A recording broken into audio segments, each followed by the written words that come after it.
And by knowing this, we can define correctly what service is.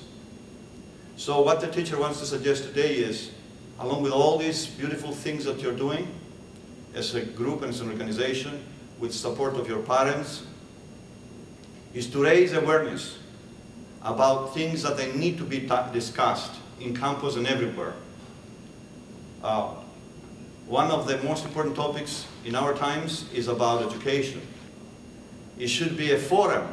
It should be a movement that teachers and students equally participate in these discussions to redefine what education is.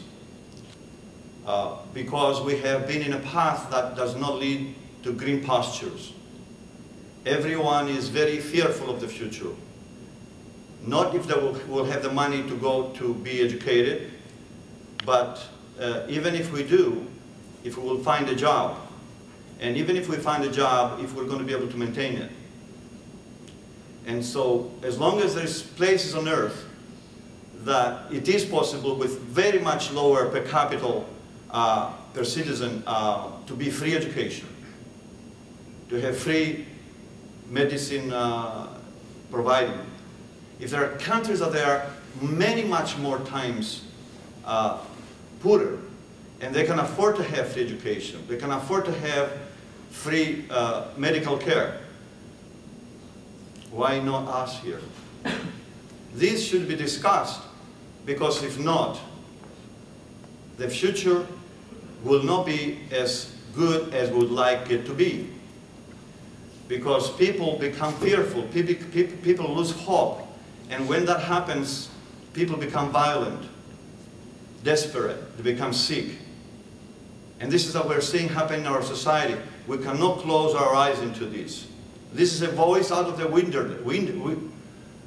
wilderness. And in every department there is people that they have been kind of hidden. There are beautiful souls in every department that they want to give everything they have to their students and to their colleagues. Students should give voice to them. We need these voices. We need the voices that they have great conviction of what is important to be done and what needs to be done, what is important to be done. People that they will talk about this conviction about what is beautiful and what is beneficial. And then the money and the millions of dollars will come by themselves. There will be a spin-off of this conviction.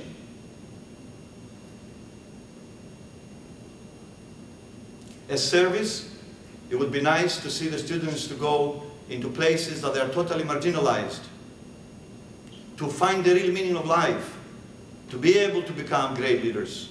There is a prison just 10 minutes away from here.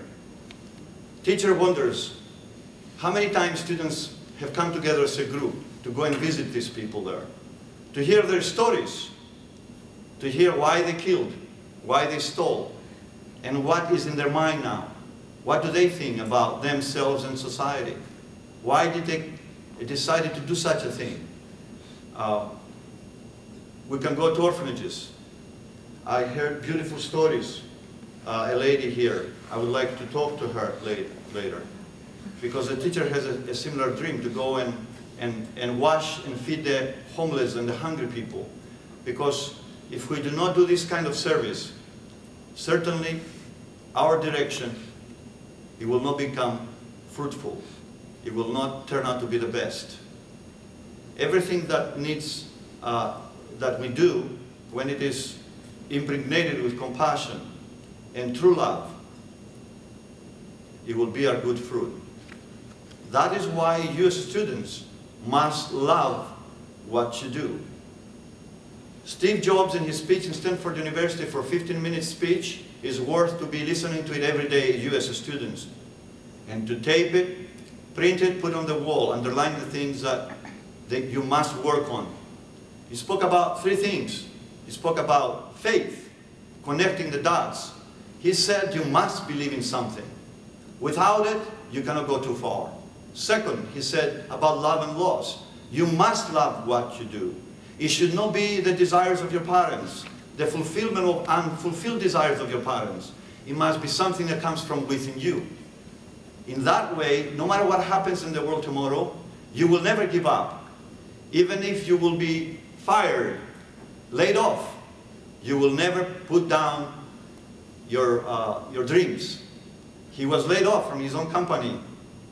For a second he thought to run away, but he said, but I still loved what I do. And then he said he reached the highest of his career. And then the last thing that he said is about death. He said, I was thinking about death every day, because death can make you to detach from everything and to experience the witnessing of what's happening. As long as we get entangled into judgmental behavior, to look negative on people and situations, we cannot become great leaders. If you watch great leaders, they will never complain. They will never say this is impossible. They will never judge. They will never gossip. They will watch their mouth. Always positive, always encouragement, and always dreaming. And this comes when you know who you are. That is why the best tool to come to that point, to be able to relax and to have a still mind, to see clearly what needs to be done and how, is meditation. Meditation is something that millions in the world have recognized to be a very powerful tool, because it relaxes you and brings all the potential that is within you to be used to do what you want. It is practiced in jails, prisons, army, very great organizations, corporations. You do not have to believe, if you don't want to and you are not ready to, in God or some supernatural power. It doesn't need to be any spiritual or anything like people talk. It is an incredible powerful tool, and the ones that they have discovered it and they practice it, they truly can become successful people.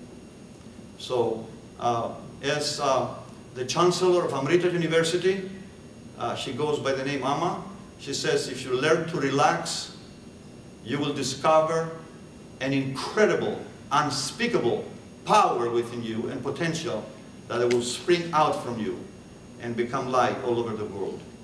So we need to find out how to relax in the days we live in, because we know the many thoughts cannot allow us to relax, and without being relaxed, we will not make the good decisions. And we need to make good decisions to be able to have real progress. And with these words, the teacher would like to say, wishing you the best.